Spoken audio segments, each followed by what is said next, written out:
Welcome, everybody, to another Georgia Archery podcast. I'm your host, Big John Chandler, and this is where we talk about, well, anything and everything to do with archery in the state of Georgia and Georgia archers, wherever they may shoot. And there's the man on the other end, my friend, uh, Your friend from the saltwater other end. baby, Dwayne Horton. What's up, Dwayne? Man, I am trying to get myself together. I just crawled off of a range. Long day today. So we're out here just having fun, man. Out here just having fun. Well, yeah. How was your weekend? Man, we had a good weekend. Did you? It wasn't bad at all. Yeah. I had a graduation party to go to. My nephew decided he was going to go in the Marine Corps. So Well, we had that's yeah. definitely. That was fun, man. We cried a little, laughed a little, the whole deal. And he is now in Paris Island for a 13-week boot camp, man. So Oh, yeah. yeah. Yep, my nephew is. Yep. Well, we watched it rain and then watched it rain some more. And we watched it rain some more this weekend. So Right. that's what it's about. So That's right. yeah, that's how we did this past weekend. I didn't pick my bow up this weekend. So that's just how it went. But there was some shooting going on this weekend. There was. So this weekend we missed it. I forgot it. So the National Archery in the Schools program had their Eastern Nationals in Kentucky, Louisville, and I posted up. They had 14,972 archers that shot in the bullseye.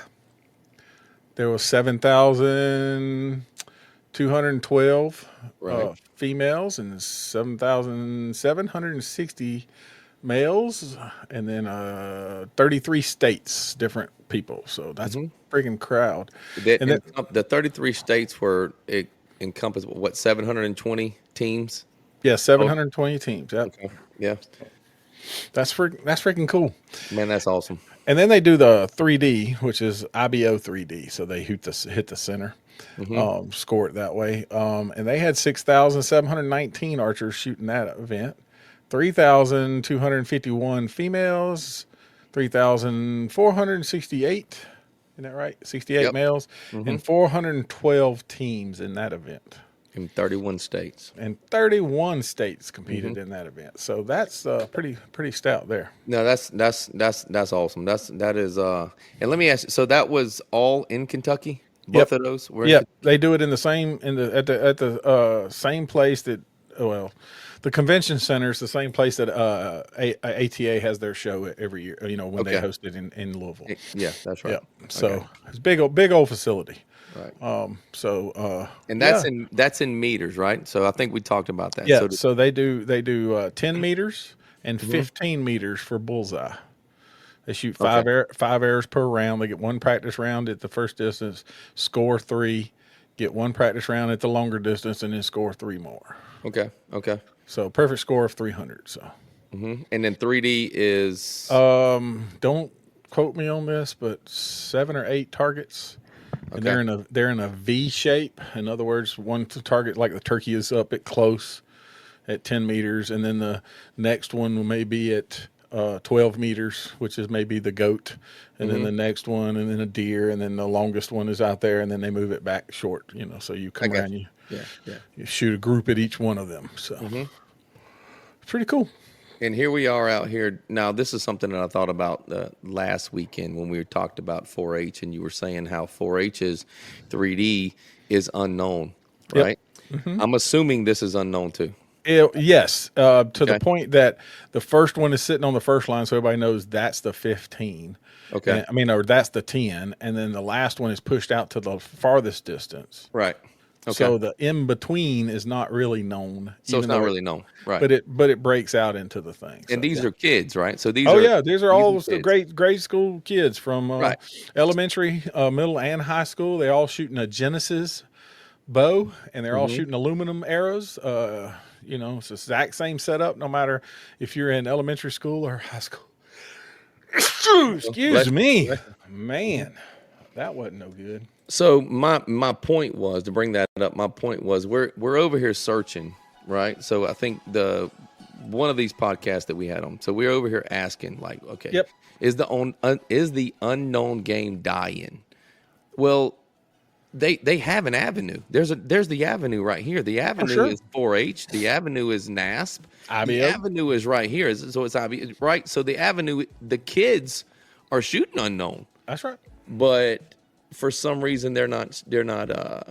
I don't want to say this out loud, but I'm that guy, right? So for some reason, they're just not taking advantage of the opportunity that's in front of them. And when I say they, I mean the people that are supposed to be the front. How do I say this? The ambassadors of the unknown game Of the sport, right? yeah. The ambassadors of the Yep. unknown game, because Lord knows we all like our known. I like to know what the hell I'm shooting at. Excuse my language, but I just like to know the distance. sure. But there's a bunch of people out there going, "Why is unknown dying?" Well, it's not. It's right here. The kids are doing it. Yeah, they You all just day got to long. take advantage of it. Yeah. You know. So here you go. So on Saturday, the Refuge Archery had their benefit shoot from 8 to 12, and it was flooding, and it was nasty, and it was up in Maysville. But they ended up with 140 shooters to raise money for Brantley Carlton in his battle with the brain tumor. So that is amazing. Amazing. As nasty as it was, they had a good time. Everybody I know that went had a great time. They enjoyed it. They raffled off a bunch of stuff and collected a lot of money. So congratulations to that. Absolutely. Kudos to everybody that went out there and shot that, man. You're the real champion. For sure. And then I forgot to put this in. So hold on one second and I'll tell you. Go to the next one. You can read TGB. So TGB. So the TGB trad Dan Quillen shoot in Culloden had 88 shooters. We're looking at 88 trad guys is what that was. So that is, I mean, they always pump numbers. The trad guys always pump numbers. They always stand behind their like they always show up for each other. Like they really do. And that's amazing, man. I love to see those numbers right there. Yep. And it says the top scorer was Tracy Fernandez with 321 out of 400. Is that right? Yes, that's exactly right. So I figured we'd post amazing. I mean, the perfect score was 400 and they shot 321. That's Tracy's from killing it is all I can tell you. Yeah, that's amazing with a trad bow. Dude, I wouldn't even know what to do with a trad bow. I mean, let's just get real. Come on, really? I mean, I'm not out here trying to be Robin Hood. You know what I'm saying? I'm not doing that. I'm sorry. It ain't happening. It's not going to be me. All right. Rocky Creek Archery in Dexter ended up with 10 shooters. Yeah. 10. I texted Kaylee that morning. When I woke up at 6:00 that morning, and with all intentions to go and play her course, and it was freaking storm. When I say storming, like it was coming down. Oh yeah, it was nasty. I mean, evidently it did really well at her place. Yeah, and her place is like I think she's 2.5 right at. It's just about where it come across. It's crazy how it came through. So I was under the impression I didn't even honestly whenever it was I a got washout. Yeah, it was a wash, and then evidently and a lot of other people probably had the same feel. That's right. I hate it that she doesn't get the number. She always puts on a great freaking shoot. Absolutely, she does. I'm gonna tell you something. That's one of, if not my favorite. You know what I'm saying? Places to shoot, and I've messaged her outside of her holding shoots when there's nothing to do, and on weekends or whatever. And I'm like, "Do you got targets up? Can I come shoot?" You know what I'm saying? Like I need something different to look at. You know what I'm saying? And she's always got her targets out because she shoots them obviously, and she's always got something cool set up. So. Yep. So and then Sunday, Mother's Day. So everybody went to sing to mamas, or celebrated with their wives that are our mamas, or whoever that was mamas, and everybody we celebrated mamas. So that's what happened this past weekend. Now, if everybody saw my post earlier this week, we were supposed to have guests on, and they all chickened out. No, I'm just I figured that we could do the warm up first and get everybody in here because usually it trickles in, So now it looks like we got about 18 in here. So without further ado, Look at there. How about it there, Miss Beck? Hey guys, So, There she is. so how's it going? good to see you. Randy couldn't make it because he is taking care of some ASA business in Kentucky to make sure that everybody goes to Kentucky has a great shoot. So He is, yeah. he's headed that way. He was going to try to make it in the chat if he could, and then if he couldn't, so forth, so what. So, without further ado, Alisha has been slaving over all of the different points and different bonus points and who shot the better score so that you can drop the lowest score and keep up with all of that. And I'm telling you, my hat's off to you, girl, because that is a whole lot of work. It really is. I honestly did not know what I was getting into, but I'm happy to help. Randy, Scott, all the guys that put all their time and effort into this do us favors all the time. So I figured, hey, it's the least I could do to help out. So happy to do it. So, anybody? Yes, great shoot Saturday. Definitely was fun. So, anybody here? We know we talked about this, and who has questions about shooter of the year? So, what? How about I just started off with, throw it out there. What do you have to have for shooter of the year?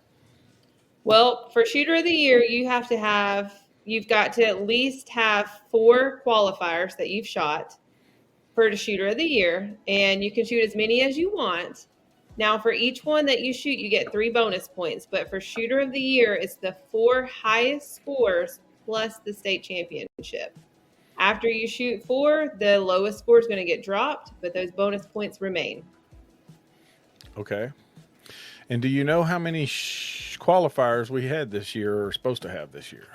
Well, we started out the year with 14. Right now, we've got 15 scheduled qualifiers. We had Sweetwater add on for the 24th.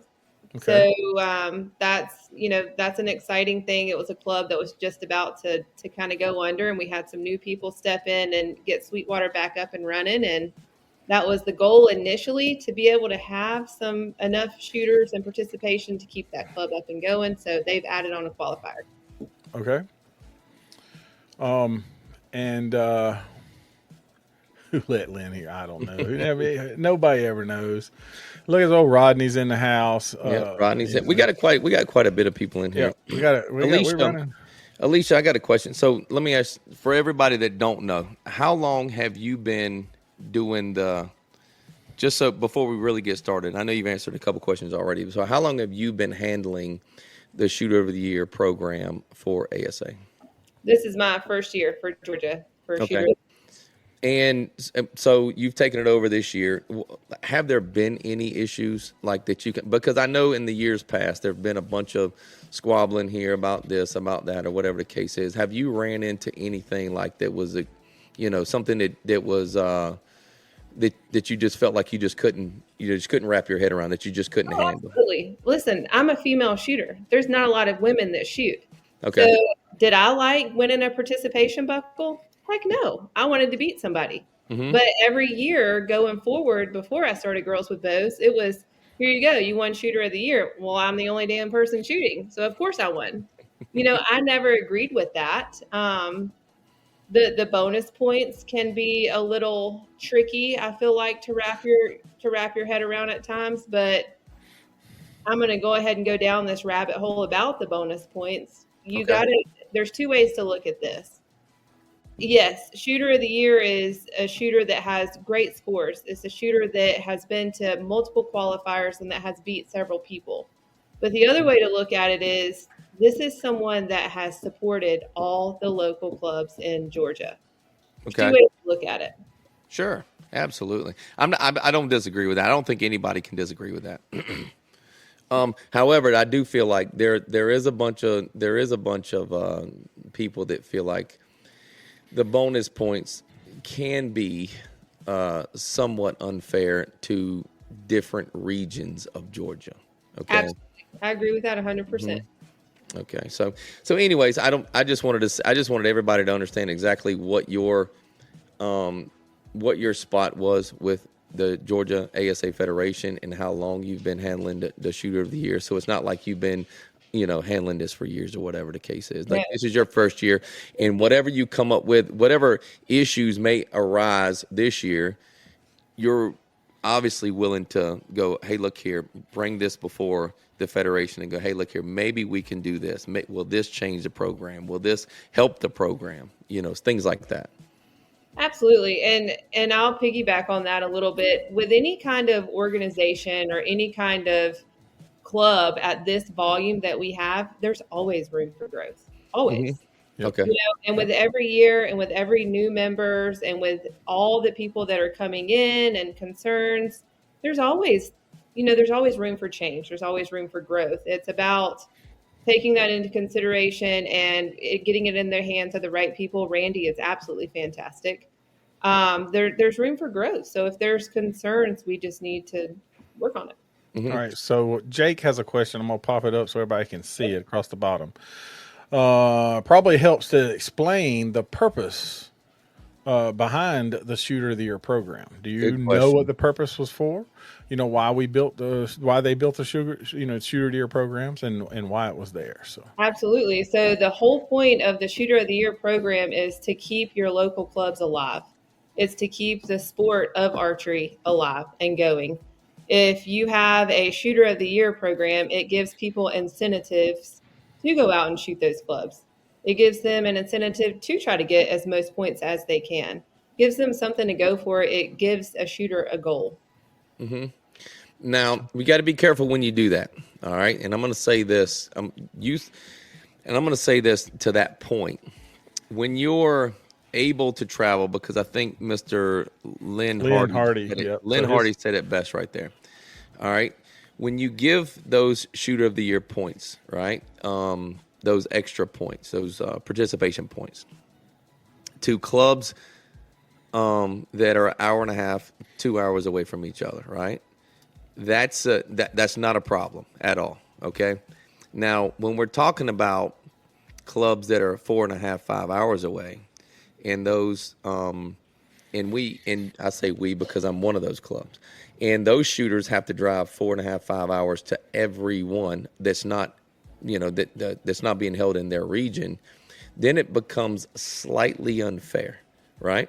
Where those shooters get to go an hour and a half, 2 hours, and they spend a tank of gas. Where the shooters having to drive 4.5, 5 hours just can't. They just don't see the point. It just costs too much money. So, not that we don't want to shoot, or not that those shooters don't want to shoot or don't want to participate. It just doesn't make financial sense.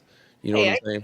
Yeah, I get that 100%. It cost me a weekend and a hotel to come shoot Coastal. Right. I don't like that. That stinks. Mm-hmm. Yeah, same for us. It cost us the same thing. When we go up there and shoot Gainesville, it's a hotel room. Or I go shoot Sweetwater, it's a hotel room. Or I go shoot RBO, it's a hotel room. Same issue, right? So we feel the same way. The difference is the line's drawn at about Macon, right? So slightly under Macon.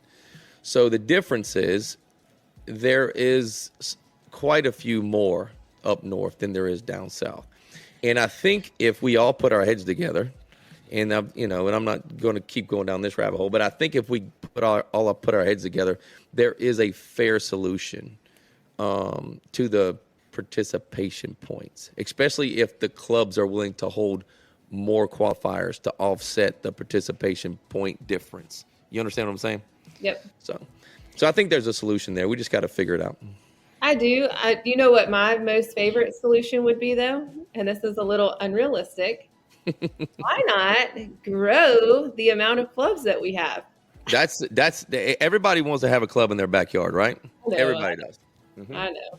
Mm-hmm. So what I'm gathering from this, and I'm making notes as we have this discussion, points. Do you think about having, I know that the bonus points for every single shoot that you shoot, the goal for that was shoot more qualifiers, get more points, trying to draw more shooters into each club. I get that. I understand that.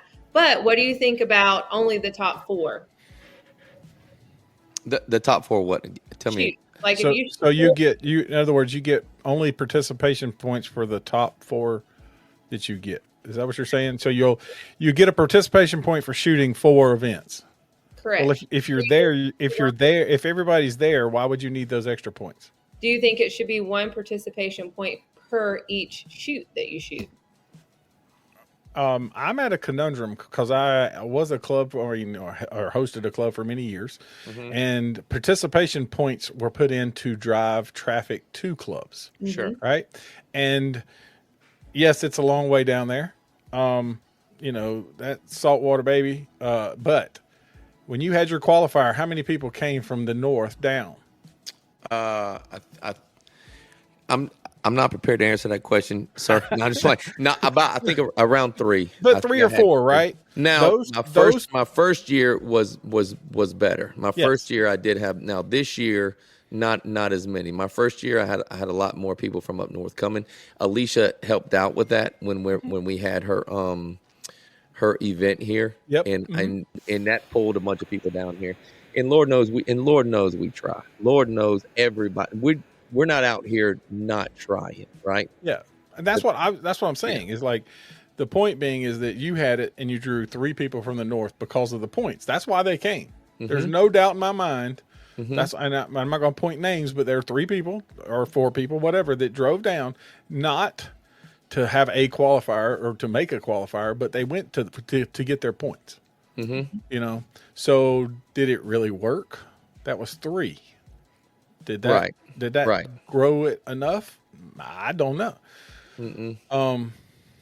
I'm not a fan of participation points per se all the time. Because if you didn't have to worry about participation points and y'all had 4 qualifiers in your area, let's say you did 4 qualifiers in your area, 2 and 2, or because you got 2 clubs down there, right? Sure. Yeah. And they both hosted. You could get your minimum points or your minimum scores in just in your area, right? The only downside is if you stunk up one of them, right, you got to go. Now I got to drive. Yeah, exactly. So now, you guys got to think about this too. You've got 15 qualifiers scheduled, so to say. You only need 4. That's right. Okay. So me personally, I'm going to make a financial decision. I'm going to go to the ones that fit my schedule, my financial issues better. Absolutely. You're going to choose, and everybody's going to do that. Absolutely. Yeah. We need more clubs. I think it does boil down to finance at the end of the day. It boils down to finance, and needing more clubs is everybody's problem. That's every state's problem, right? That is an ASA problem that ASA is trying to. We are actively trying to fix that problem. That problem's not easy to fix. What you can do is,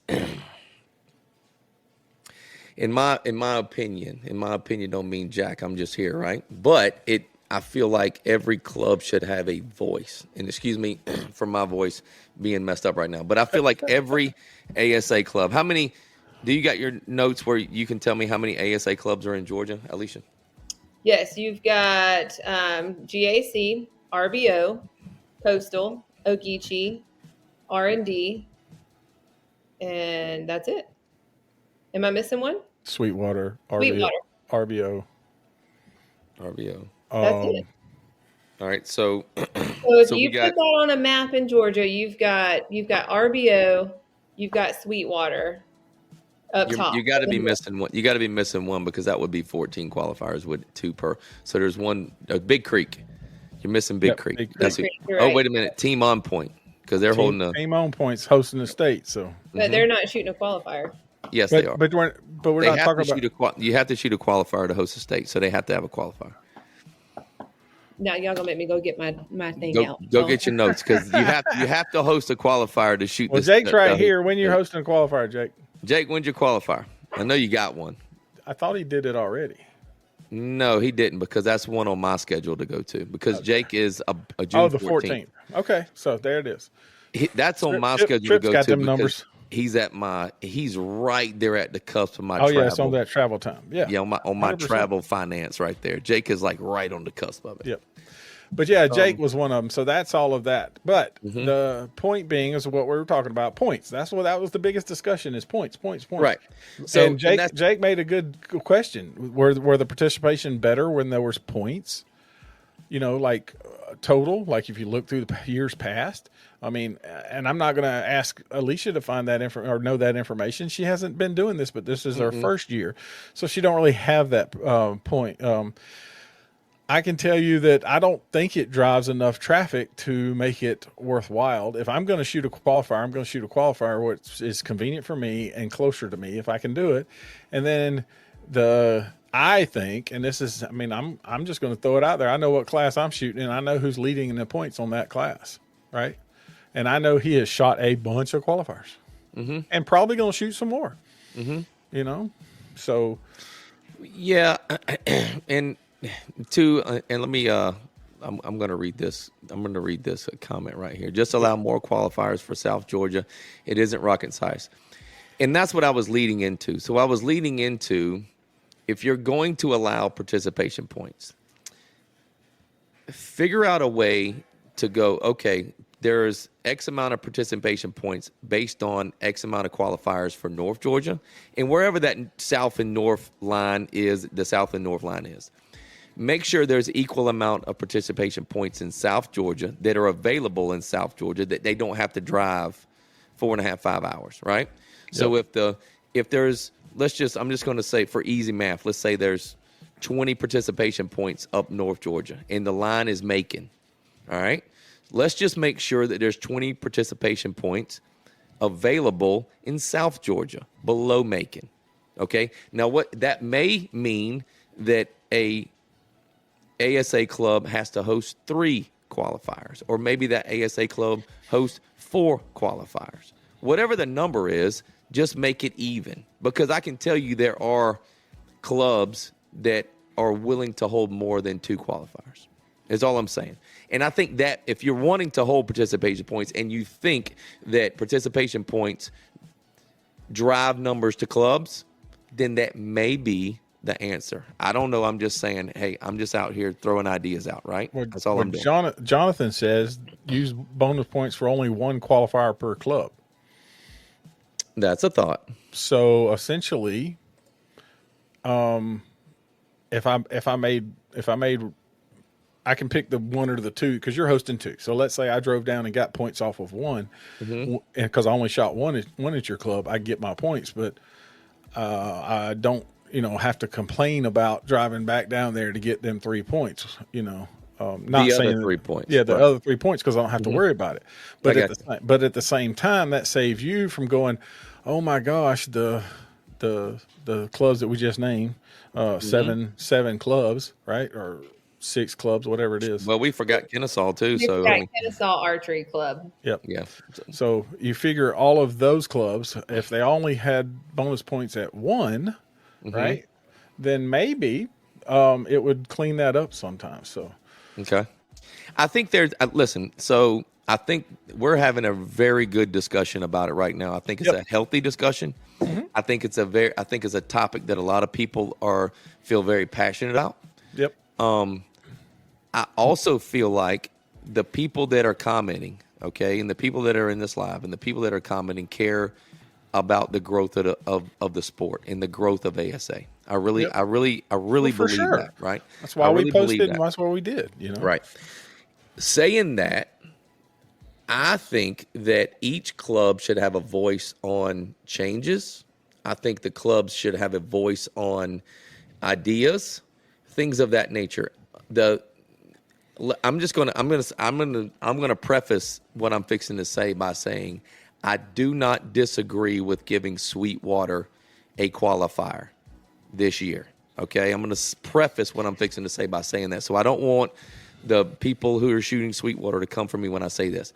What I can say is that it should have been voted on by the clubs that they got a qualifier, right?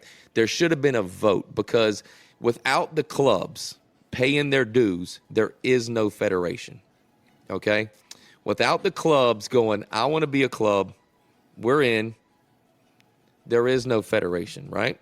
So they should have a voice. There may be some people that think that that the number of qualifiers should have stayed the number of qualifiers, right?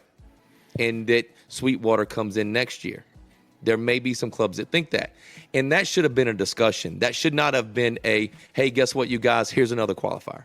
Without the clubs being able to vote on situations like that or issues like that.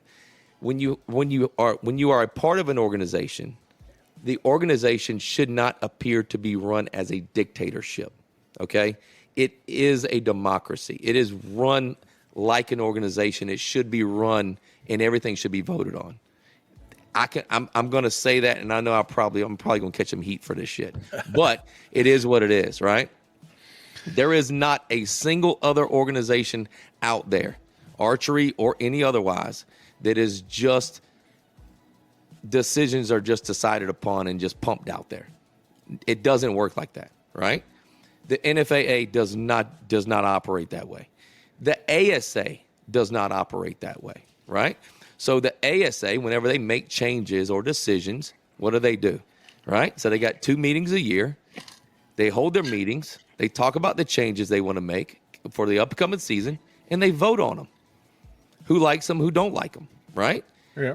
This should be no different. The Georgia ASA Federation should have some type of council, and the clubs should be a part of the council. They should be able to vote on decisions that are being made that affect them. And that, letting Sweetwater have a qualifier. And I'm going to say this again. I don't care that they have one. I'm glad that Sweetwater has one. But adding another qualifier lets there be 3 more participation points when we're talking about shooter of the year. Okay? It just does. So it should have been voted on, and I'm going to stand on that. Okay, 10 toes down, I'm going to stand on that. And if somebody else wants to call me, we can debate it. We don't have to continue debating it now, but we can continue debating later, whatever. One thing that Jake said, and I'm going to post it back because I'm going through as the comments come through, is multiple qualifiers do not promote traveling to other clubs. Right?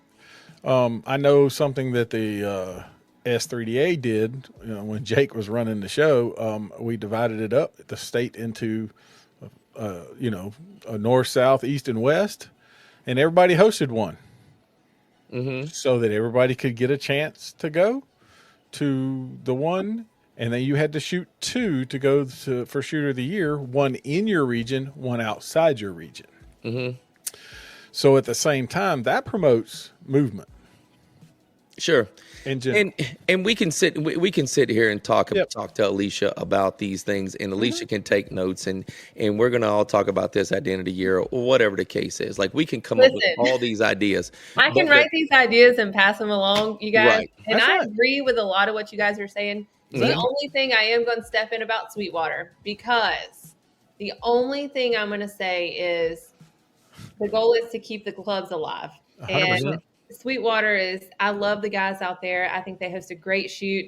And that club was fixing to go down into the dirt. Honestly. Same. Yeah. Oh, for sure. Girl, I'm with you. I'm not against it. Like I told you, I'm not against it. What I'm saying is that are, but we've got right. There are some people who are mad because they're all in a last minute add to the calendar for shooter of the year is a last minute ad, and I am on pace to do. And then all of a sudden I planned, because I've already looked at all the calendars, and I said, I'm going to the beach that weekend. And guess what? Somebody's going to get 3 points that I'm not going to be there to get. Because I planned as per calendar. So again, look here. This is a healthy discussion about things that we see as members of the federation. That's it. And the members that are faded. Okay, go ahead. What do you think about, so we have state coming up, right? What do you think about all the clubs getting together afterwards? That's what Jake having a discussion. Jake mentioned that every year. Amen. That's what Jake said. He said, "Hey, you're all here. Just have a meeting to discuss." So, all right. So, state meeting between the clubs after the state championship every year, no matter what. I believe that 100%. And I can tell you there are other organizations that do the same thing. What you just said happens in other organizations. That's right. Well, Hey, ASA does that. They have their state meeting, the big meeting at the Classic, the big building that they do that's the right. fancy dinner. Every year. That's right. That's So right. I'm going to throw this one out there to you because Robbie, we miss you, brother. We miss you. He gave you a whole lot of props, man. He said you were awesome. He said you were his replacement. So whatever. I don't know. Who, Robbie? Yeah. He said, Love you, Robbie. Appreciate it, brother. But So Ken Wood says shoot better. So everybody right. should shoot 20 up at every qualifier you go to, and you're That's good. the answer. 100%. That is the answer right there. But he says, his guys travel everywhere. There's not an ASA in his neck of the hood. So they travel everywhere if they're going somewhere. And I mean, That's right. Plus, every club up this way, anyway, is an hour and a half, hour and 45 minutes. Unless we go down to Dwayne's, it's a 4-hour trip. Right. And we were in the same predicament when I first started shooting. Now listen, and this is something that I'm gonna stand on this. When we first started shooting, we had a Geechee down here. When I say we, I mean the crew that I travel with. We had a Geechee, and a Geechee didn't shoot ASA. Nope. They were not an ASA club. NFAA for true die, whatever. So been there forever. Their rules were completely different when it came to 3D. So I had to travel. Everywhere I went was 3 hours plus. It was everywhere I went for the first 2 years. Okay. And then I became vice president of Evgeni Bowman, and I brought ASA on. All right. And then some things rubbed me to where I wanted to start my own club, right? So I was like, well, you know what? I'm gonna start my own club. That way we can have 2 clubs down here. And it snowballed for us down here. That's the reason why, because I just felt the need to bring ASA back down south. And when I say back down south, I mean ASA started in South Georgia. And a lot of people don't realize that. Like ASA, the home of ASA is South Georgia. And for some reason, it has just it is deserted like down here. ASA doesn't live down here anymore. So I took it upon myself to do something about that. And just like you were saying earlier, we need more clubs. Yeah, we do. We do need more clubs. But do we? Let me tell you what I did. It is hard to do the work to have a club. Listen. Like, it is hard to do the work. Like it is. Like I'm gonna tell you, I am so grateful for the few people that I do got down here that help me set ranges and cut this and cut that and get set up for things like that. Everybody don't have that, everybody. So I have to give it to you. We have a guy who helped and had a freaking heart attack. What? Went and set the range on Friday, heart attack on Saturday during the Darren shoot. I mean, that morning he was going to go, picked up Brittany, took him over to the thing. And then it's like, hey, I got to go to the hospital. Shout out to Ken. Yes. So, I mean, that was ridiculous. So, I mean, hard work. I mean, it's just not easy. Yeah. And Lord knows everybody wants a club in their backyard. So, John, I'm going to go ahead and throw this out there. Things are changing for next year. There's going to be some clubs come back, right? So We're making some changes. We're doing some stuff, trying to keep the sport growing, but it takes a team. It takes, like you were mentioning, it literally takes a group of dedication. Absolutely. And that was going to be my other question. And that was going to be my other question to you. And I know you probably don't have the answer to all the questions. And I was hoping Randy was going to be on here. I have a few questions for him as president. But one of my questions was to him, now to you, is that I know there are some clubs that were ASA affiliated that are not ASA affiliated. Has the federation reached out to those clubs and went and tried to work something out and tried to at least hear them out and say, hey, look here, what's the problem? Like, what did we do? What can we do to bring you back? So has that happened? Yes, I can answer that question with 100% certainty. Sweetwater. Okay. So Sweetwater's one of them. I know there's a couple down south. Mm-hmm. I can name a couple down south. I'm asking. I'm waiting on you. Ace. No, Ace. Even further south. Even further south. No, that I don't know. Okay. You mean Valdosta? Yeah. Yeah, Valdosta's one. Mm-hmm.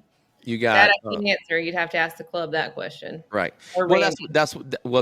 that's what I'm saying. So so whenever we renew as a club, and I say we because I run a club, whenever we renew and a club doesn't renew, does it throw a red flag for the federation and go, hey, look here, this club was an ASA club last year. Why didn't they renew? And number two, are we doing a follow-up with that club? Are we trying to reach out to that club and say, hey, look here, what's the problem? What can we do to help? What do you need? Right? Because we're not trying to lose you as a club. I'm going to answer this question. Okay. As a club that did not renew this year, I have a reason that I didn't renew. Alisha knows we lost property. We went through a hard whatever, and we was trying to find one that's close enough to fills the what we need to do and how we need to do it. So I was not going to pay to be an ASA club if I wasn't going to host a shoot. Sure. I mean, I really wasn't. Understandable. And so that was my reasoning, but nobody has called me and asked me why. And I love ASA. I've shot it forever and learned, gained a lot of friends from it, So it's not a downer to ASA per se. It was for personal on the club side. We just needed a place, and I wasn't for you. Wasn't going to spend for the club itself. I wasn't going to spend the money to put on, to pay for the insurance and the whatever. First of all, you got to have the place where you're going to have it to put the insurance list on. Sure. And then the second is, the 350, whatever, the 10 members. And if you don't have that, which we have 10 members, that wouldn't have been easy. But if I had paid for the memberships and we didn't have shoots, it would have just been a loss, right? It would have been a loss. But I think the main point there was there was no communication, right? So we have to look at it like this. It's a business, right? I'm a business owner. Okay, ASA is a business, right? Everybody gets their emotions involved in it because we're so emotional with it. We love it so much. We're emotional. But you got to understand it's a business. If it don't make money, it don't make sense. It makes sense. It don't make sense, right? So from a business standpoint, if a club does not renew, that means you're losing money, right? So if you're a business owner and you're not doing follow-ups on your money. Yeah, I understand that. And I, like I said, like what Ken just posted too, he's like he said, it's been discussed because it has. I've talked to Scott, I've talked to Randy. Everybody understood why we didn't this year. So they already knew that. But as far as like ASA as a corporate or as from Kennesaw or heard from them, I haven't heard from them, which is fine. Don't big deal. Yeah. But that we're gonna move past that. Yep. I think it just needed to be said. Again, I'm gonna say this again. This is a healthy discussion. Nobody's beating. I don't want to appear to be beating Alisha up, and I don't want nobody else. Here, so you're good. I don't want nobody else to come in the comments and appear to be beating Alisha up. Nobody's trying to beat ASA or Alisha up. Well, it's not. It's not. All we're doing is look. If you don't make suggestions. And if Scott was here, he'll know because we and him had this discussion a long time ago, right? Scott used to work at the fire department. He worked night shift, and we would talk on the phone like half the night because he'd have, running calls they were doing. We'd talk late at night because there was nothing. He was not been busy because of calls and that kind of thing. We talked about different stuff. And he was a lifelong ASAer, and where he stands now. But at the same time, he was doing the same thing you're doing. And the same thing that we're doing is saying, hey, why is this not happening? Or why they did this or why they did that? And I said, Scott, the only way you can make a change is to be part of it. Sure. Absolutely. And he says, well, I said, have you told anybody else besides me? I mean, I said, but if you get in the middle of it and so you can figure out the reasons that things happen, right? You understand how the mechanism runs. Then you can do it. Well, then that was the first thing he did was move into state coordinator first. And then, as you know, where it has ended up is now he is national coordinator. But I mean, and we had the same discussions, and we've had lots of discussions about, participations and what it should be. And I'm telling you right now, Alisha can tell you just from, she's been shooting ASA longer than you in the last couple of years. You've been shooting 4 years now, right? 4 or 5? No, sir. Try again. 5. Oh my God. 5 years. 4 or 5. Anyway, me and Alisha were right there about the same time. Yes, but the shooter of the year has changed every year. Every year. And I'm going to piggyback on that It because, has. again, I am a woman shooter. That's right. How many women have you known or seen grow in archery in the past 3 years? A ton. A lot. A Yeah, ton. a lot. I've Yeah. got the numbers. There's over 40 women Yeah. that have shot local clubs in the past 3 years compared to when I first started. It was just me and Melinda Hawk. That was For it. sure. Yeah. Right. And that's what we're saying is that you put together. Yeah, Ken said 7. Yes, 7, I remember. Time. So it's but I mean, you put together something to help drive that. We talked about it, many a times. Like, what can we do to get women? That's like promote it, and that's what you have to do, and that's what you've done. And exactly. And I'm not quoting on myself. No, and it wasn't something that you did. Like, look at me. This was something, and the only reason you did it is to grow the sport. Yes. And it's an example. We need to do that with the girls and the guys. And going back to Scott and Kim, and Randy, I mean, I have never 1 second in all the 7 years, as Ken says, since 2017, since we've been doing, none of these guys have ever had nothing more than a helping hand. Yeah, 100%. Right. I mean, we have a great family. Yeah, we really do. There's no doubt. And you know as well as I do that family fuss at people sometimes, right? Right. That's just what it is. But I think that the growth has come, in different areas, right?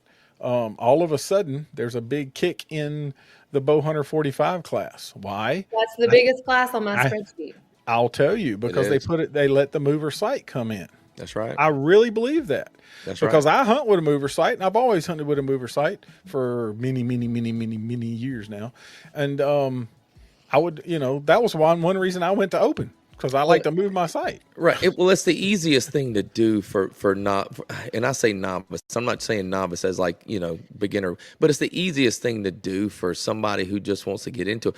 They already have this bow. They already have it. So you give them an outlet, right? So that's what I'm, so the growth is coming, and it is definitely, bow hunting is still the bread and butter of archery in the United States, period. Absolutely. Mm-hmm. And most people start in hunting. That's how I started. We were at ACE, with Ken and Robbie was setting up bows and for our hunting bows. And we were looking for something to do to practice during the off hunting season. That's right. We got into competition and Ken shot one. I took my hunting bow and shot. The first round I ever shot at ASA was in the women's hunter class. Yep. Granted, only shot one round, and I was like, wait a minute, I need that good equipment. But but it was the same thing, right? Exactly. But at that time, they didn't have a mover sight hunting equipment, and you like to move your sight for hunting, so it was like that was the option. Now they've had that option, so that's a growth that I think it was a great thing. Yep, I think it's a great move for ASA to add that class, and saying that change is good.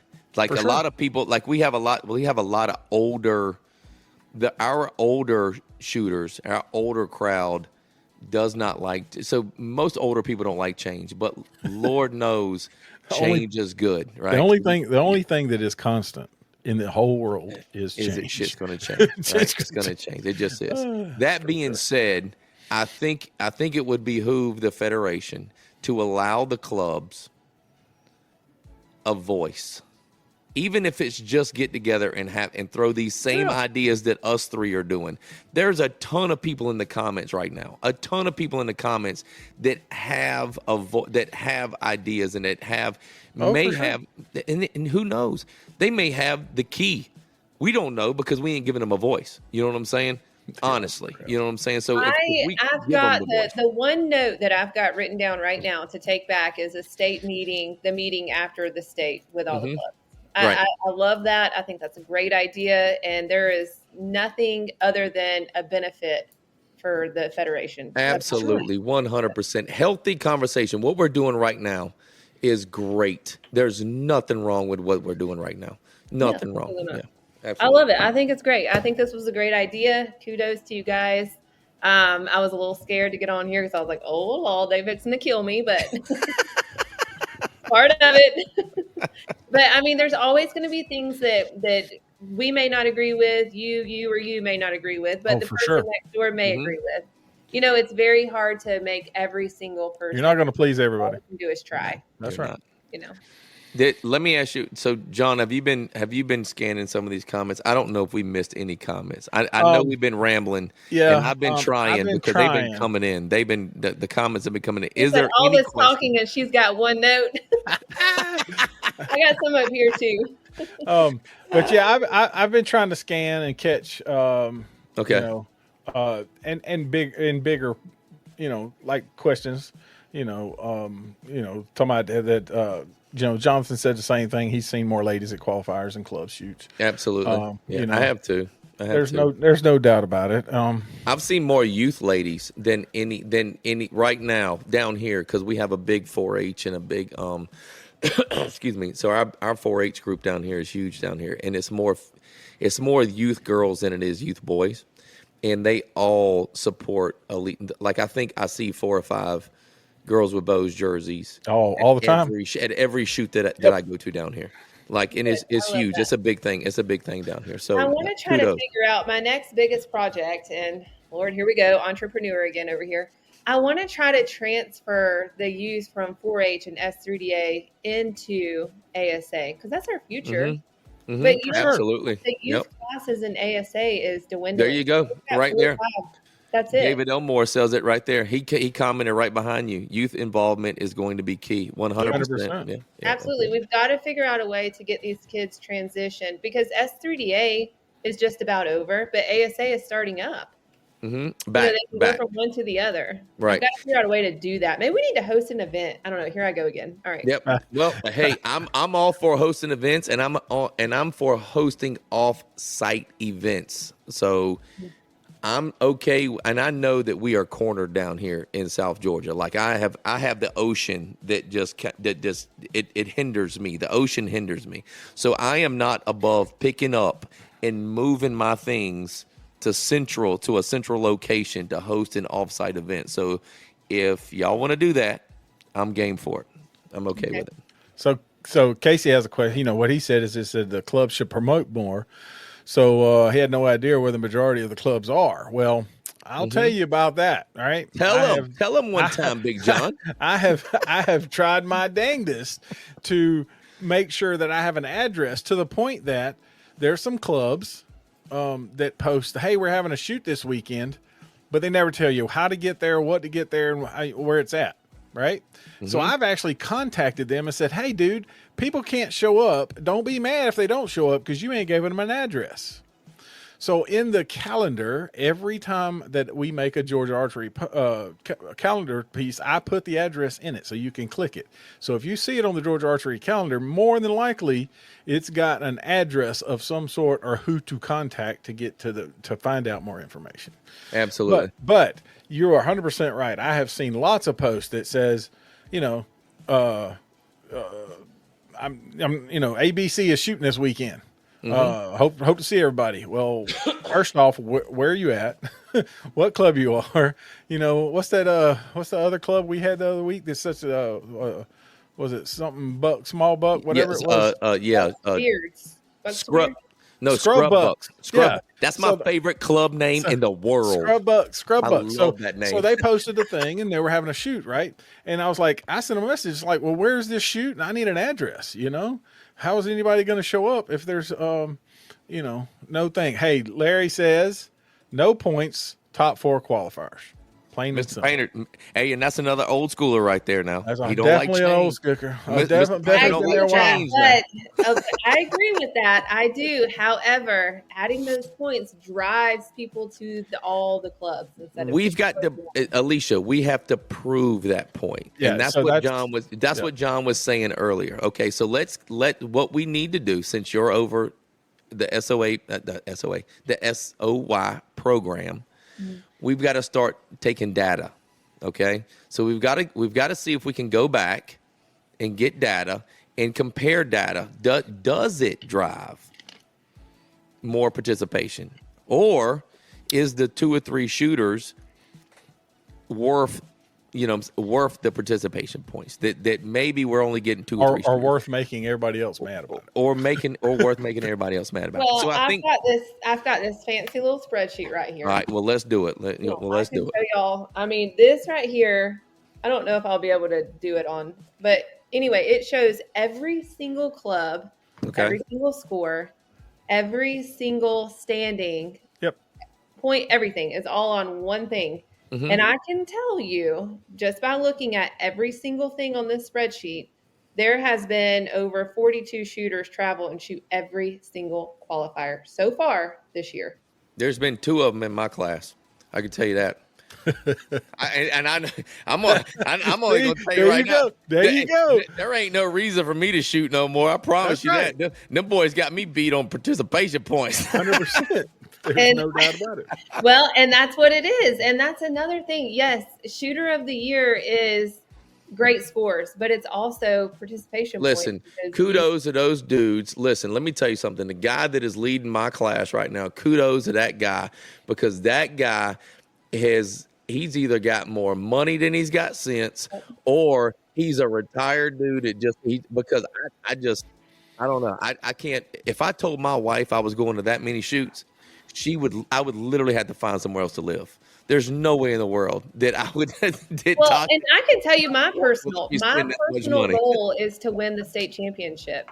I mean, shooter of the year, okay, Amen. Fine, whatever. Right. But for me personally, and this is aside from shooter of the year, whatever, I want to win the state championship. Listen, Alisha, you're the shooter of the year representative. You're not supposed to say that, okay? Hey, this is a friendly discussion.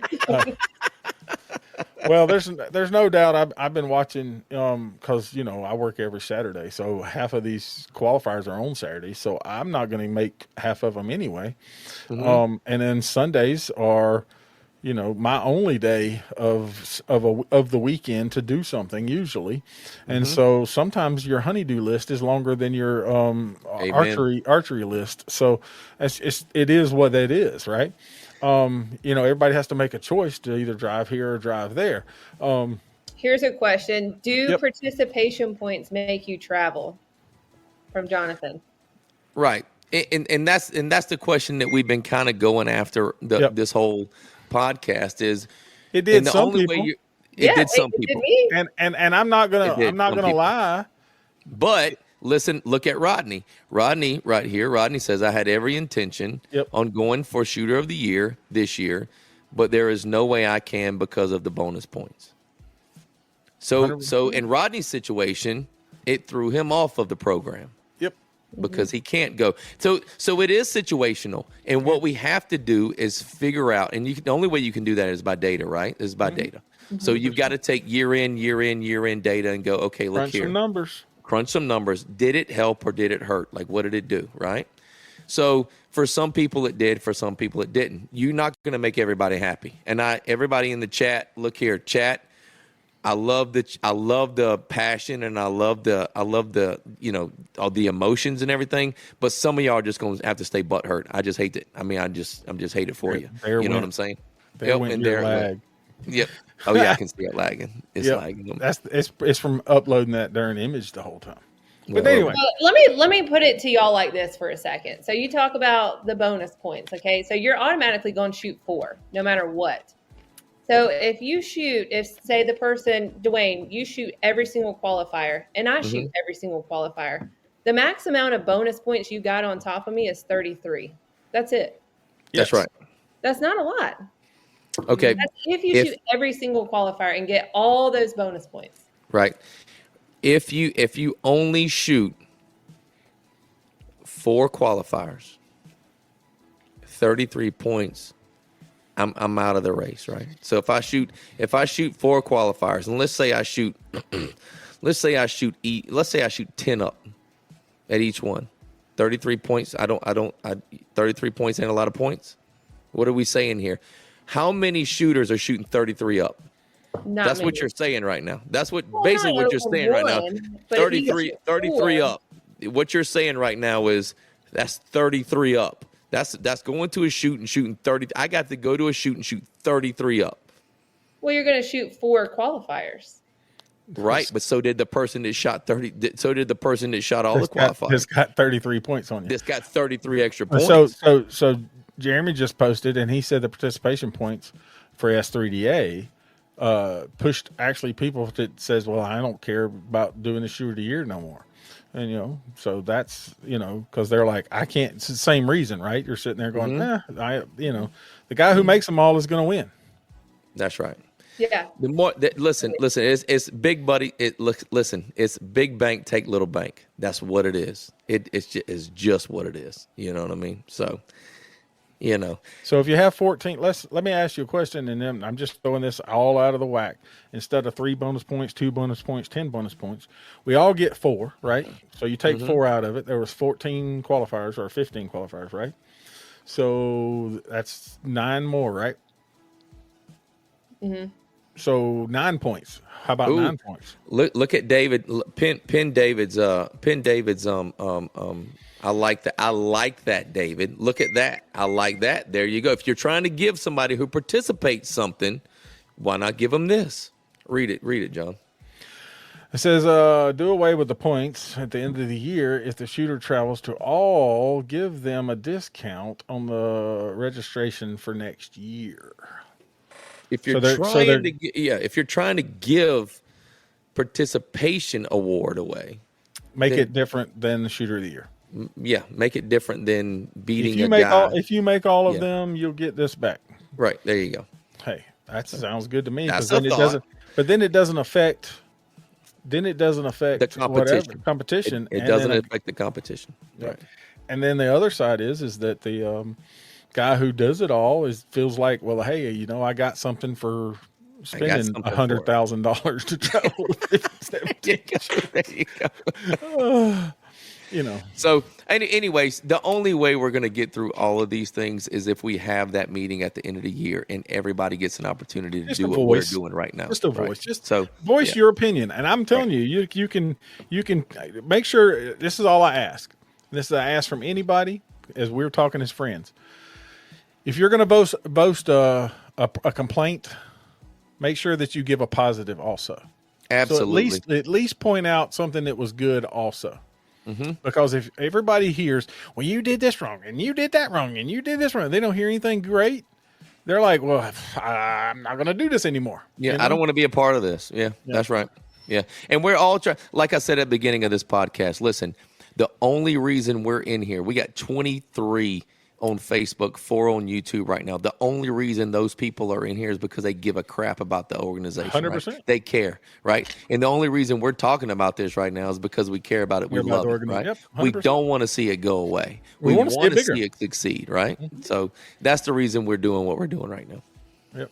I don't want, and again, I do not want Alisha to not come back on Georgia Archery podcast because she feels like we beat her up, okay? That is not what we're doing right now. So look, there's a long one right here. Read it out there, Dwayne. You see it? Here we go. Yep. Participation points don't show who the most consistent and best shooter is.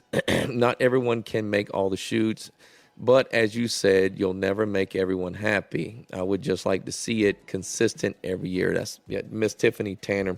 I think that's well said. I think that is by and large the most consistent consensus that we've got right now so far. You know what I'm saying? So far right now, I think that is the consensus. And I think that at the end of the year, if we're able to make this meeting happen, I think we'll figure it all out, So everybody that's in the chat right now, the 23 people that's in the chat right now, I hope you come to state and I hope you stick around for the conversation. That's all I'm saying. Now, so they said, like you said, a questionnaire, even for every shooter, just have it ready so that hey, can you answer these few questions that we have as an organization, and then just collect them, and that's some data all day long. We've done that. Now, we've done that at our safari shoot at Evgeni. Yes. Evgeni Bowman has done that at the safari shoot, and it has helped us out tremendously. On what people wanted, what people didn't, how much was what. I remember those days because it was 2 days, then it was this, and then and it tried to help it run faster and cleaner, and it did. Right. It did its job. But yeah, I think we've definitely covered a lot of topic on this, and have definitely had some great ideas. And I appreciate Alisha coming on and taking the brunt of all the, I'm just kidding. I'm gonna have to buy her a drink when she comes down here. But yeah. So we do appreciate Alisha very much. And we had a lot of folks show up to listen. We did. So we know that there's a lot of people that are concerned about the same things, right? But ASA is not leaving tomorrow. I do believe that, like the consistency thing, I'm a big, the 7 years that Ken were talking about, the 7 years I have seen it changed. I remember one year we didn't have shooter year at all. Just didn't. We just didn't have it at all. And if you didn't shoot more than however many or 3 in your class, you didn't get a belt buckle. And well, then you're punishing the person who did shoot all the darn things not to get a belt buckle because they went and did, just because somebody else, they don't have, it's not their fault that some other people didn't show up. So, that's right. You have plus and minuses on all of those things. And at the same time, Alisha said, I don't want a participation trophy, but at the same time, I did my job. I showed up. That's right. So don't punish the person that showed up because you didn't have enough in the class. Which there was times on that too. So we're trying to find that happy medium, and there's always something we're trying to fix. So to that for a second, and I can speak on this to my personal experience for what was it, the first 4 years that I shot in the ASA circuit for the state level. Yep. I always won shooter of the year. Always. I got to the point where I just threw that buckle in the drawer because to me, I didn't beat anyone. I beat myself. Sure. I was shooting against myself. So that is what stemmed Girls with Bows, is that right there. Because I was like, I need somebody to shoot against. Like, we need more girls. There was no girls on the ranges back then. None. Mm-hmm. I mean, aside from maybe a few. And that comes from your competitive nature, right? And so there are the whole sport. Right. And there are a lot of people that don't do what you did. And I'm going to say that very quietly because I don't want to ruffle no feathers. But there are a lot of people who stick around in those classes where they know they're going to get that buckle every year because that's how they kind of like boost their little ego. So I'm going to say, and I'll probably get a couple DMs, so I'm sorry if I ruffled your feathers, but it had to be said. So, but look here. Kudos to you for wanting to compete against somebody, for wanting to feel like you deserved what you got. And that means a lot. And you should want to feel like you won it. You should feel like you won it. You guys know that new for 2025, if you win state or shooter of the year, you got to move up. You got to move up. Yeah. You got to move up. You can't stay in one class and sandbag. That's why I'm going pro this year, because I'm winning state. I've already got to move up, just like at ASA. Yeah. That's right. So Rodney says the same thing, and me and Rodney's been in the same boat. We've shot a lot of tournaments that it would have been just me and now this year it would have been just me and him because of the age, right? At the same time, we've shot down into the other class just because it gave you somebody to compete against. Rodney was that way. He'd been shooting against us at, being already seniored out, but he still come and shot because he wanted to shoot against people. Right? That's right. He does that to us at our club shoots. Rodney will shoot with us because he don't have nobody to shoot against. There's no doubt about it. He'd rather shoot against somebody than compare numbers to each other and actually have a reason to compete. Absolutely. So but I think that I think we've come up with a lot of different good ideas and some good things. So Jake, I am not buying you a drink if you don't come shoot my range. Jonathan, Alisha and Randy, I'm just reading some of these comments. Yes, Alisha and Randy do an awesome job. Daddy 100%. Says Girls with Bows rock. Rodney, thank you for commenting, but I'm getting tired of reading all your comments, dog. You know what I'm saying? Oh, me. But I just, and that's what I think about, how we're trying to do this. And then same thing. I started this Georgia Archery a billion years ago for the same reason that somebody else said they didn't know where the dates were. They didn't know where the places were because you had to hunt in 17 different places to find everything. So I tried to consolidate it. So Yeah, I'll be down for that for sure. To have a meeting to do, and I would, you can buy us all a drink. We can all talk about it. But Let's do it. I am down, brother. I promise you. I am never one to shy away from a social event where there is some adult beverages involved. Okay.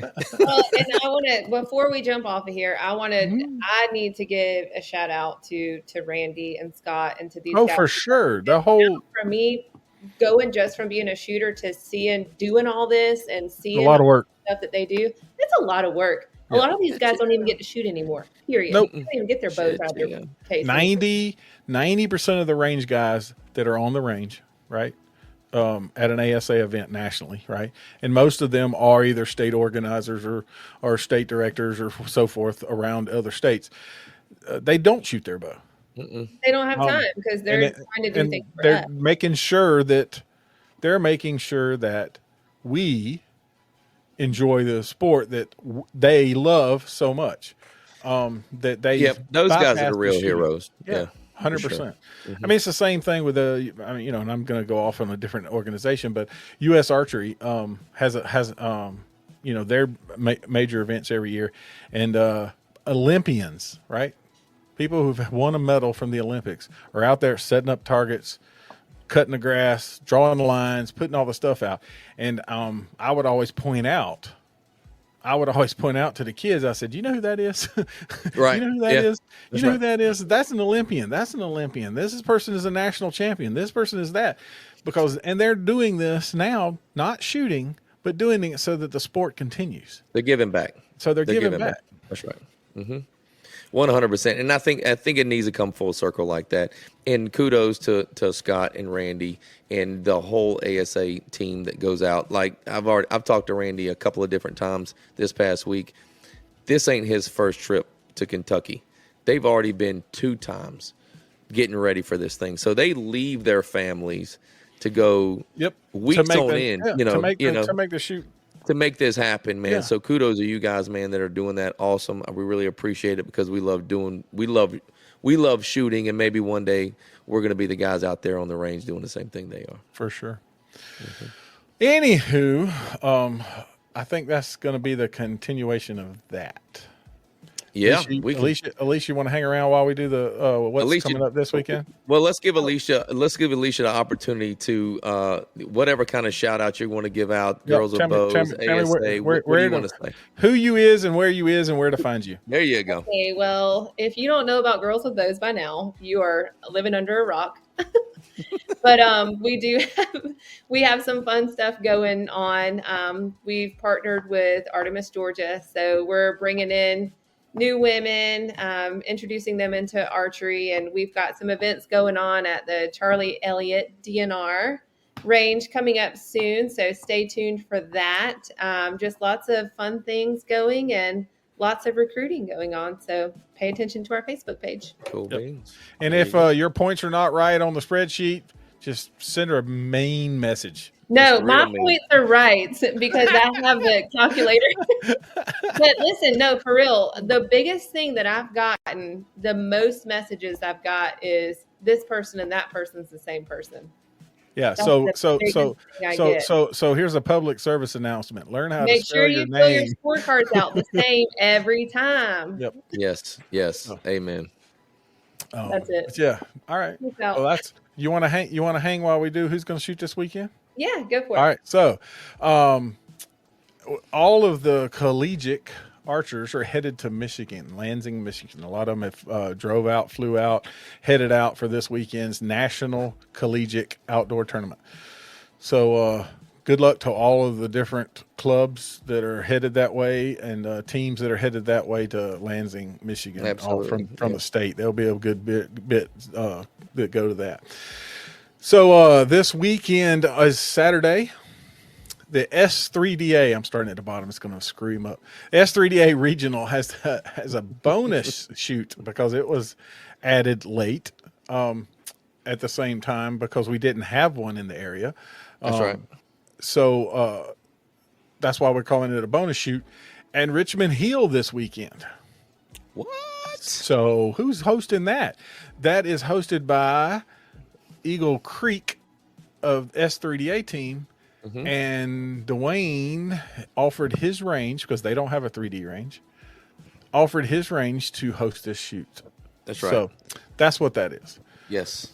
Also this weekend, I'm assuming you're having your club shoot also. Yes. So normally S3DA doesn't allow, they only want to like hold their shoot or whatever the case is. I'm fortunate enough to have two ranges. So what I did was I was like, listen, we'll just throw it on top of my club shoot if that's okay, and I'll set two ranges. So they're still separate, but in two places. Yeah, exactly. So they're still separate, but in two different places. So yeah, so we're still holding our club shoot. The club shoot's going to be set up for obviously all ASA classes are going to set the range up just like going to Kentucky. So all ASA classes, and it's going to be our third Ultimate Archer Challenge. So if you have participated in the past two, you want to come out and get your points for that, because we're still giving away a whole bunch of stuff. A whole bunch of stuff. So you're still more than capable of winning a whole bunch of stuff. The prize is big. Like the Matthews lift, right? Yeah, so we got a Matthews lift. We got a Matthews lift, and we have a full tethered lineup. So the tethered saddle lineup. The whole thing. You'll have everything you can do to climb a tree, get in there, and kill a deer. Yep. You won't have to go buy nothing. Everything comes with that. So yeah. So, yep, that's happening this weekend. Also, that's two shoots in one, right? So essentially, so if you're an S3DA and you've registered, and you're a parent and you like to shoot your bow, take your bow with you and shoot the other side while the kids are shooting. That's right. That's right. So, Roddy said he's going to take it. There's his comments again. Yeah. So, also, Gainesville is hosting the Southern Shootout Series. Used to be the Baker Series, I guess it was. Yeah. Jason Baker used to run that, and I think this feller here decided to take it over. Yep. Yeah. And so they're hosting that this weekend. So if you hadn't registered for that, I think you have till 10 o'clock tonight. So in just a few minutes, get out there and register. And then after the shootout series, the Gainesville will have their open targets from like 1 to 3, right? You're going casual start is fun shooters only. Right. So essentially the range is still set and it's still there, and you can come in and shoot for fun if you want to on Saturday. Also, the RBO qualifier is this weekend, Saturday and Sunday. He moved most of all of his shoots to 2 days. 2 days, yeah. And so he is hosting Saturday and Sunday, and it is a qualifier. Right. So get your Shooter of the Year points, kids. Okay. Let's see. It looks like Outback had his range out on the calendar, and I haven't seen it posted, but it was earlier in the year. It had been set dates, and so I didn't see anything posted, but I did have his on my calendar too. So it was on the calendar for a while, but so that's Saturday, and then RBO on Sunday, and also the GBAA 2025 State Target Championship, which is an international round. And if you ain't done that, if you'd missed the last podcast. You missed a lot because we talked about it a whole bunch. There it is right there. Yep. You can win this right here, kids. Yep. You can win this. Come out Sunday, and you can win this, kids. That's right. So the state target, it's an international round. It's great. It's fun. It's like a whole bunch of fun for sure. It's a lot of fun. He's not going to bring his bow. He's just going to go get his 3 points and go home. There you go. Where is RBO? That's a great question. I will give you the address, but I want to say Franklin, Georgia. Georgia. Yeah. It's right on the Alabama line, Greg. Yep. Pretty much. Go to Noonan and hang a right. The GBAA state target, you got to understand, the GBAA only hosts 5 tournaments a year, and each one of those tournaments is what they consider a state tournament, right? In each one of those tournaments, you have the ability, or you have the, I don't even know how to say that. Anyways, you can win one of those belt buckles I just showed you. So, and it only, dude, it's so the cost to go shoot these things are minimal. Yep. Honestly, All right. it really is. So RBO. Well, I'm just going to throw this in there real quick. We got London coming up, right? Oh yeah, Gotta love London. that's right. Good Well, let thing me tell about you a secret. RBO is Scott is going to mimic his shoot to London. He got some heels over there. Yep, you're going to practice for London. So everybody asked. It's 15475 Georgia 34 Franklin, Georgia. So that's the address. 15475 Georgia Highway 34 in Franklin, Georgia. And if your GPS says turn right at the whatever road it is before, it is confusing. Don't do it. It is confusing. It is confusing. So right across from the middle school, I think it is his driveway. Somebody asked about the GBAA, which is, what does that stand for, sir? The Georgia Bow Hunters Archery Association. Yeah. That's right. So it is the sister organization of the NFAA. So it is our state organization. That's it. It's the our state of the NFAA. Yep. So we hold the Southeast sectionals for the NFAA. So I say because I'm a part of the GBAA also. I'm a member of them. So they hold the Southeast sectionals. That is the indoor and the outdoor sectionals. Yep. Okay. So state fields next month. GBAA has extended their registration. So it's supposed to close tonight at midnight online. They're going to push it out to get more people that want to go.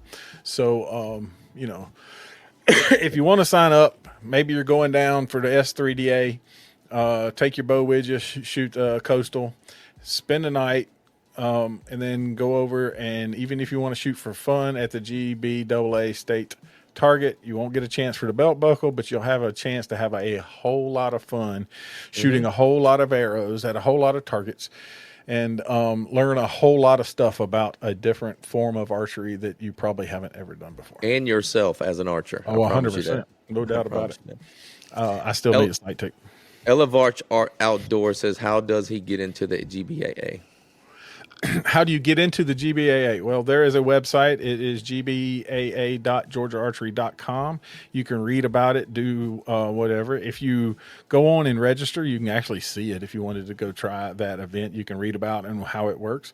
And then you can actually join day of the shoot.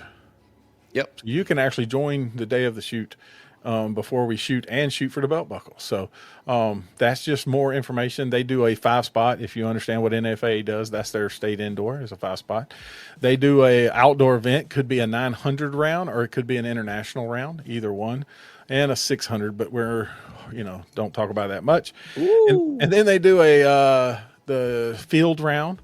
And then they host 2 3D shoots a year. Yep. 2 state 3D shoots a year. Their 3D shoots have changed some of their classes to ease more of what people were used to for ASA. So, that's what it's done. They mimic ASA classes very closely now. Yep. Yeah. We've tried our best to make the state. And you know why they do that? Because we have those end of the year meetings. So someone asked, we have those discussions. Exactly. So how does the ASA State Championship work? Well, the ASA State Championship, Jake's probably still in here. His club is hosting that event. Trip may be in here. They could tell you more about how it goes. But what happens is you have to shoot a qualifier and qualify in a top percentage, right? Is that not still the case? You just have to shoot one qualifier, and there has to be one paying competitor in your class.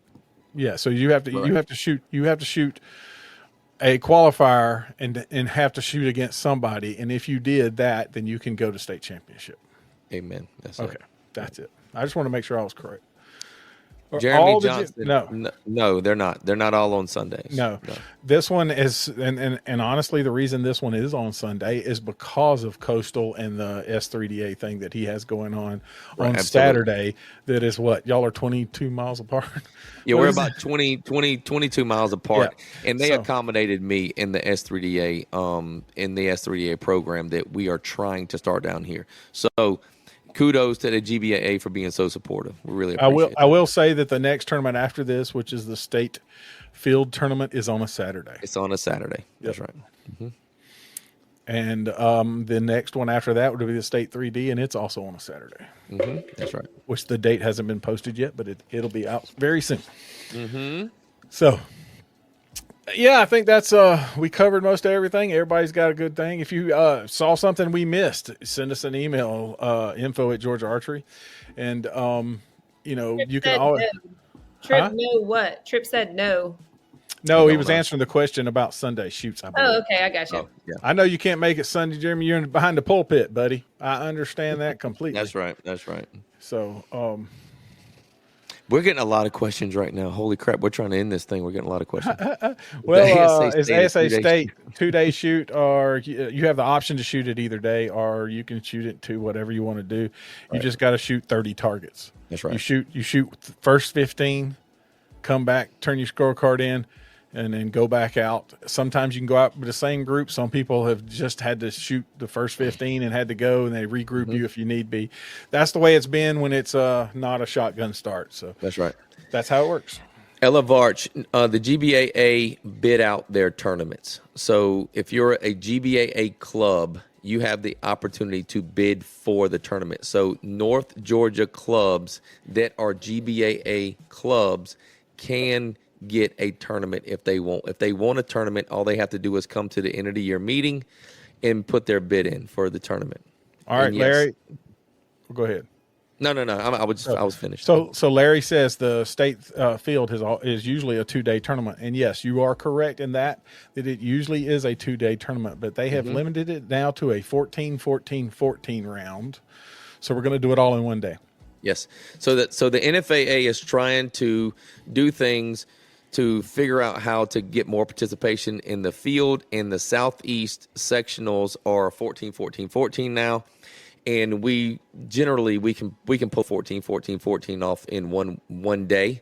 So instead of having a host 2-day tournament, we have, and we essentially have always shot that many arrows in one day. Because we've always shot the field shoot 28, and then turn around and shot the animal round on the first day. Animal round. So which is 14-14-14. So, and once they moved it to 14-14-14, Larry, then lots of states have turned it into a 1-day deal.